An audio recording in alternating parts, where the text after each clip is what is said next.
تیمم روا دے او بیا منځ په تیمم وکړه.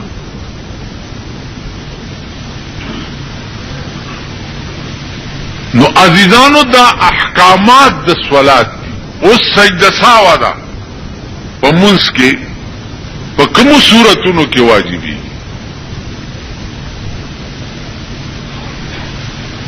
د دې اصول دي دوه.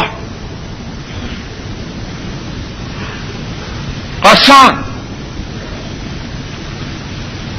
ترک د واجبو او تاخیر د فرضو.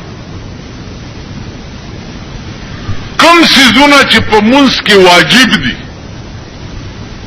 او هغه ترک شو، مثلا په وترو کې دعا قنوت چې دی دا واجب دی، ته د الله اکبر په ځای رکوع ته لاړې، نو رکوع نه به بیا قیام ته نه ځې او نه به دعا قنوت اللهم انه وې، نیغ به سجدې ته لاړ شي، دعا قنوت به پرېږدي او آخر کې به سجده سهو وکړي.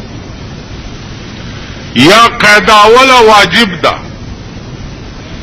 ته دویم رکعت نه چې راپاسې دي کېنه ناستې ولاړې ته پاسې دي.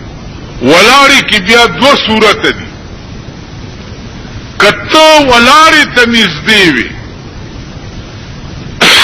نو کېنې به نه، او که ته ناستې ته نږدې وي نو کېنې به او اتحیات به ووایې، او که ولاړې ته نږدې وي نو کېنې به نه، قاعده به پرېږدي او آخر کې به سجده سهو. نو د واجب د ترک په صورت کې به سجده سهو واجب شي.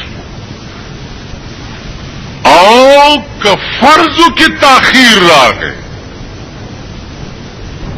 فرضو کې مثلا آخره قاعده فرض ده. نو عزیزانو په دې ګریوان کې لږ سوچ وکړئ چې موږ سره پیدایي، موږ ته څه کول پکار دي او موږ څه کول لګیایو او زموږ انجام به څه زو به کم طرف ته.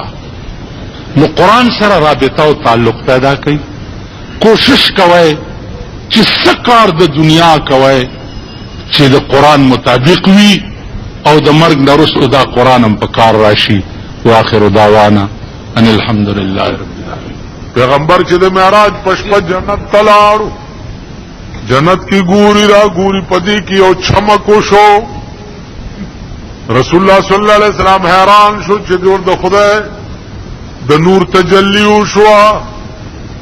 جبريل وی تجلی نه دا پاس جنای چې ولاړه ده دینه ته چلو شو و جنای څه چل دیو کو څوک ویز په دې جنت کې د دو امت له چې کمی هوري خدای پیدا کړی دي داغي نوکر یما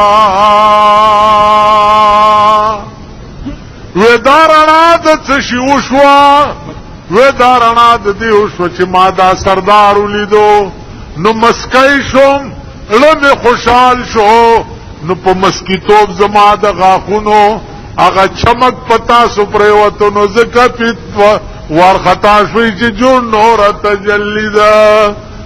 جبريل ورته وی چې محبوبا د نوکر د غاخونو چمکی چې ټول جنت رڼا کوي چې مالک به څنګه خستوي.